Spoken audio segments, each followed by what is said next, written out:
Hey, Jet. What's going on? Well, I got into a heated online debate about whether or not God cares about the environment, and I tried to look through scripture, but I'm trying to figure out, is he an environmentalist or not? Okay. But first, let's think about a simpler way to understand biblical thought.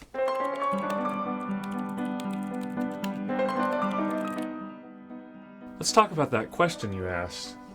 Is God an environmentalist? Now, that's not really a fair question to ask the biblical authors. Well, why not?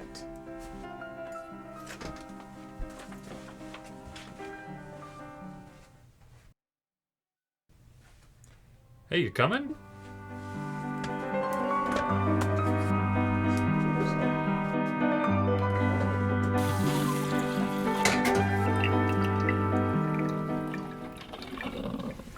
It's not really a fair question because it already assumes that our ideas about the environment are the right ones, and we're forcing the biblical authors to think in the terms of the way we think about environmentalism. Okay. So let's think of a better question, maybe one the biblical authors would understand. Well, does God care about science? It's a little too generic. Does he care if we recycle or not then? That's a bit too specific. Oh, does he care about our treatments of plants and animals? That's perfect. Thanks. Okay, so now what?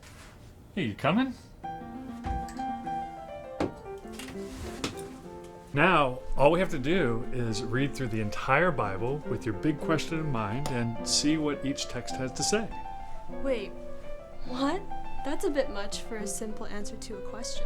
Yeah, most people probably aren't going to actually do all of that. So let's think of some obvious places in Scripture that talk about plants and animals. Wait, like Genesis 1. God created everything.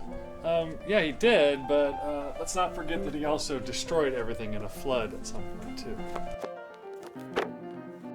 But doesn't God cause everything to grow? Okay, that's getting us closer, but we're looking for specific teaching about your big question.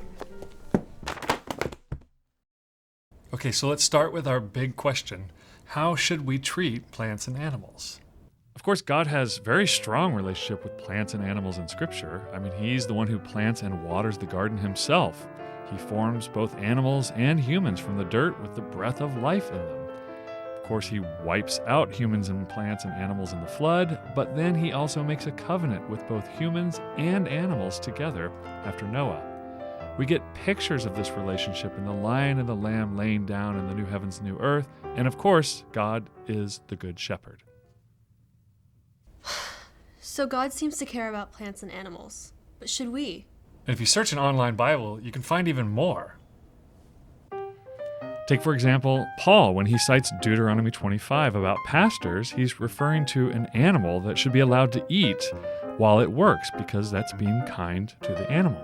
Or Exodus 24, where it commands that we should help an enemy's ox or donkey that's struggling under its burden for the sake of the ox or the donkey. Or even Deuteronomy 20, where God is commanding them to attack Israel's enemies, but he says, don't wield an axe against a tree because are trees human that they should suffer under your siege? Okay, so now I'm starting to see the picture, but it's a bit fuzzy. Okay, what exactly do you see now that we've listened to the biblical authors about the big question? Well, let's see. I see just a godlike nurturing of things, you know, the way that he cares for the plants, the animals, the earth, the dirt. Okay, so I think we're onto something, but we just need to spot check our results to make sure that it all fits. And so we need to look at the very end of the world. The end. Yeah, so we can turn all the way to the end of Scripture, the end of the story, and the new heavens and new earth. So we would look at Isaiah, or what Paul has to say about the new heavens and new earth, or, of course, Revelation.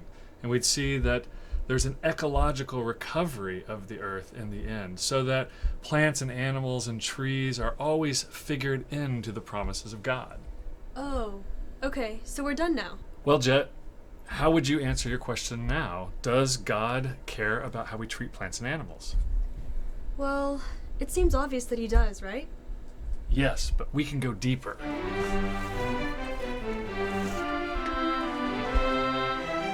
Yeah, there are lots of easy to use and free resources on the internet. Like the Net Bible is one of them. The Bible web app is a really easy one to use.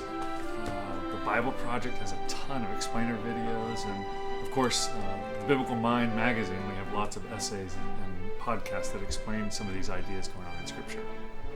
Okay, but what are we looking for again? What we're looking for is the various ways in which the biblical authors talk about plants and animals. So they're also going to talk about different types of grains like barley and wheat. They're going to talk about eating. They're going to talk about different types of animals. And we're just going to see what they say. Okay, so after we look all that up, now what? Well, now you'll notice that that fuzzy image that we had at the beginning is beginning to get clearer. And so maybe we could label this image, what did the biblical authors think about how we should treat plants and animals? So what are some of the ideas that we've discovered? Well, maybe caring, consuming, and nurturing, and also fostering these animals and plants. Yes, exactly. And so what began with, well, what did Moses say or what did Jesus say? It's not just that Moses said, don't hurt trees. It's not just that in Revelation there's a tree of life. But we actually see the biblical authors had coherent ideas that they're trying to express to us about how we should think about plants and animals and how we're related to them.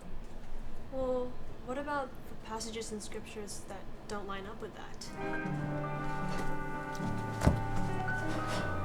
Come on. Yeah, that's a great point. We have to think about things that don't fit with our discovery so far. For instance, there is a passage that says the man who dies on a tree is cursed. Oh, and what about that time that Jesus cursed the fig tree? That was really mean.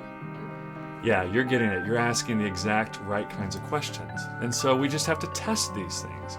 So did Jesus curse every single fig tree because he hated fig trees? Or did he curse that one fig tree because he's trying to make a point about Israel? I think that the tree is just part of the bigger picture being made. Exactly. Now you've got it. With just a little bit of invested time and energy, we now have a thick concept of exactly how the biblical authors themselves thought about plants and animals and how to care for them and consume them. And now we too can think about how we should care for and consume the plants and animals that God has put us around.